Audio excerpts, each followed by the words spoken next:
अच्छा, next assignment में बड़ा सिंपल सा हमने डेटा लिया हुआ है जिसमें कुछ बेवरेजेस हैं, उनके कोड हैं, सेल्स प्राइसेस और सेल्स यूनिट्स हैं और सेल्स अमाउंट। अच्छा, अगर मैंने सेल्स अमाउंट निकालनी हो तो किस तरीके से निकाली जाएगी? ये बड़ा वैसे ही मैं आपको टेस्ट करने के लिए ये सवाल कर रहा हूँ। बिल्कुल जी, ये सेल्स प्राइस है मल्टीप्लाई बाय सेल्स यूनिट्स, दोनों अवेलेबल है हमारे पास। तो हम इक्वल्स टू लिखेंगे, एक सेल्स प्राइस को सिलेक्ट करेंगे, हम कहेंगे इस सेल्स प्राइस को मल्टीप्लाई करो सेल्स यूनिट्स के साथ और एंटर कर देंगे। क्या इसमें से कुछ फिक्स करने की ज़रूरत है? बिल्कुल भी नहीं, क्योंकि नेक्स्ट सेल में, नेक्स्ट रो में 22 जो सेल्स प्राइस है वो मल्टीप्लाई होगी 2250 के साथ और उसके बाद उसका आंसर आ जाएगा। तो ये खुद ब खुद ड्रैग डाउन होता जाएगा और उसका रिजल्ट आता जाएगा। तो हम ये कोने में ये जो हैंडल है इसको डबल क्लिक कर देंगे तो ये ऑटोमेटिकली नीचे ड्रैग हो जाएगा। अच्छा, अब है हमारे पास एक मज़ेदार सिचुएशन। हम जो भी सेल्स करते हैं उसमें हमारी एक डिस्काउंट पॉलिसी है कि अगर 150 यूनिट्स हमसे किसी ने परचेज़ किए तो ज़ाहिर है सर्टेन सेल्स अमाउंट बन रही है। इसी तरीके से इसकी है, फिर इसकी है। आइटम वाइज नहीं है बल्कि हम तमाम बेवरेजेस पे कुछ डिस्काउंट्स देते हैं, लेकिन हमारी पॉलिसी जो है वो ये राइट साइड पे लिखी हुई है। देखिए ज़रा, 0 टू 4999 तक 1% डिस्काउंट है, 5000 टू ऑनवर्ड्स जो है 9999 तक 2% है और इसी तरह मतलब एंड तक जाके 10% तक हम डिस्काउंट इशू करते हैं। अगर मैं आपसे एक रैंडमली पूछूं, बताएं 8400 पे कितना डिस्काउंट एप्लीकेबल होना चाहिए जो इसके सामने लिखा है? क्या ब्रैकेट बन रहा है इसका? 5000 से 9000 के दरमियान, मतलब 2% डिस्काउंट इसको मिलना चाहिए। ये तो आपने मैनुअली देखा। अगर आपने कोई फॉर्मूला लगाना हो तो कैसे लगाएंगे? ज़ीरो से यहाँ तक हो तो 1%, ये हो तो ये, फिर ये हो तो ये। अब सबसे पहले जो आपको जहन में आएगा इस तरह की सिचुएशन देख के वो होगा इफ़ देन। ऐसी है मार्कशीट में भी, क्योंकि हमने ऐसे ही किया था ना कि अगर इससे इतने के दरमियान परसेंटेज हो तो ये ग्रेड बनता है, इससे इतने के दरमियान हो तो ये पड़ता है। तो इसी तरीके से बिल्कुल आप निकाल सकते हैं।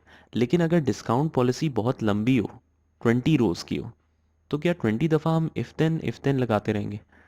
लगा तो सकते हैं लेकिन इसमें तो बहुत ज़्यादा टाइम लग जाएगा। तो हमने अपना टाइम मिनिमम यूज़ करते हुए मैक्सिमम आउटपुट लेना है। तो हम क्या करेंगे, यहाँ पर वी लुकअप लगा लेंगे। अब आपके लिए बड़ी यूनिक सी हो सकता है बात हो कि वी लुकअप कैसे लगेगा यहाँ पर। लग सकता है बिल्कुल। यहाँ पर अगर हम देखें तो सेल्स अमाउंट एग्जैक्टली तो वहाँ पर मौजूद नहीं है, लेकिन हम कोशिश कर लेते हैं। अच्छा, सबसे पहले तो मैं वी लुकअप सिंपलेस्ट तरीके से लगाता हूँ। तो मैं क्या करता हूँ, सबसे पहले इस टेबल को बार बार ना सिलेक्ट करना पड़े इसलिए मैं इसको सिलेक्ट करके डिस्काउंट का नाम दे देता हूँ। ठीक है, डिस्काउंट का नाम करके मैंने एंटर किया, ये सेट हो गया। उसके बाद मैं करता हूँ equals to V lookup. V lookup मैंने निकालना है, लुकअप वैल्यू क्या है? Sales amount. क्योंकि सेल्स अमाउंट पे डिस्काउंट हमने निकालना है, सेल्स अमाउंट के हिसाब से ही डिस्काउंट देखा जाएगा। आप भी तो सेल्स अमाउंट को देख के इसके दरमियान देखते हो ना। तो ये वी लुकअप में लुकअप वैल्यू है, कॉमा टेबल अरे जो है वो है डिस्काउंट, कि हम कहते हैं डिस्काउंट के पूरे टेबल में से ये वैल्यूज़ निकालनी है हमने। तो देखें डेसी डिस्काउंट हमने सेलेक्ट किया, ये ऑटोमेटिकली पूरा सेलेक्ट हो गया, कॉमा। अब वो कहता है ठीक है, इस सेल्स अमाउंट को मैं डिस्काउंट के टेबल में तो ढूंढ लूँगा, लेकिन आंसर आपको कौन से कॉलम से चाहिए? पहले जहाँ से टेबल स्टार्ट हो रहा है, दूसरे जहाँ पर उसकी अमाउंट टू मतलब एंडिंग रेंज है, या फिर तीसरे जिसमें डिस्काउंट्स अवेलेबल हैं? हमें चाहिए तीसरे से, 1 2 3। तो हमने कॉलम इंडेक्स लिखा 3, कॉमा। अब सबसे इम्पोर्टेंट सवाल वो कहता है क्या जो सेल्स अमाउंट आप देख रहे हो 3750 वाली, क्या एग्जैक्टली ये यहाँ पर कहीं पर मौजूद है? नहीं, एग्जैक्टली तो मौजूद नहीं है, लेकिन अपर और लोअर लिमिट के दरमियान ये फॉल कर रही है। तो that is called approximate match. In situations में आप अप्रॉक्सीमेट मैच सिलेक्ट करके इसको डबल क्लिक करके या तो ट्रू करेंगे या फिर आप 1 लिख सकते हैं। दोनों का सेम ही मतलब है। वन का मतलब भी अप्रॉक्सीमेट मैच और ट्रू का मतलब भी अप्रॉक्सीमेट मैच, तो इट इज़ योर चॉइस। लेकिन नॉर्मली जिनको एक्सेल एक्सपर्ट्स जो होते हैं वो डबल क्लिक उनको करने की आदत नहीं होती, वो फटाफट कॉमा वन लिख के और एंटर कर दें आप। देखें, एक का डिस्काउंट आ गया। अब मुझे बताएं, कुछ फिक्स करने की ज़रूरत है। एक चीज़ याद रखें, वैसे तो टेबल जो आप सिलेक्ट करते हो वो फिक्स करना चाहिए, वरना वो अपनी जगह छोड़ के नीचे मूव होना शुरू हो जाएगा। जैसे हम देखते हैं ना कि हर सेल नीचे नीचे मूव होता रहता है, उसी तरीके से डिस्काउंट का टेबल भी तो नीचे मूव हो सकता है। लेकिन जब आप किसी भी टेबल को, किसी भी सेल को नाम दे देते हो, तो वो अपनी जगह से फिर हिल नहीं सकता, ना आगे ना पीछे ना नीचे। तो डिस्काउंट का हमने नाम दे दिया, वो तो फिक्स है, वो अपनी जगह से नीचे मूव नहीं हो सकता। हाँ, लेकिन लुकअप वैल्यू जो है वो मूवेबल है, मतलब क्योंकि हमने सेल का रेफरेंस सिलेक्ट किया है तो ये नेक्स्ट में जाना चाहिए। इसको फिक्स नहीं करना हमने, तो ऐसे ही एंटर कर देते हैं और डबल क्लिक करके हैंडल से यहाँ पर ड्रैग कर देंगे, तो ये परफेक्ट हो गया। डिस्काउंट एप्लीकेबल आ गया। अच्छा, अब हमने डिस्काउंट अमाउंट निकालनी है, तो डिस्काउंट एप्लीकेबल हमारे पास है, सेल्स अमाउंट है, तो एक कॉलम इंसर्ट कर लेते हैं। क्योंकि मैंने इन दोनों के दरमियान कॉलम सिलेक्ट करना है, तो जो कॉलम आप इंसर्ट करना है, तो जो कॉलम मैं सिलेक्ट करूँगा उस पर राइट क्लिक करके आप इंसर्ट करेंगे, उससे पीछे आप एक कॉलम इंसर्ट होता देखेंगे। तो मैं यहाँ पर लिख देता हूँ डिस्काउंट अमाउंट, इसका नाम है।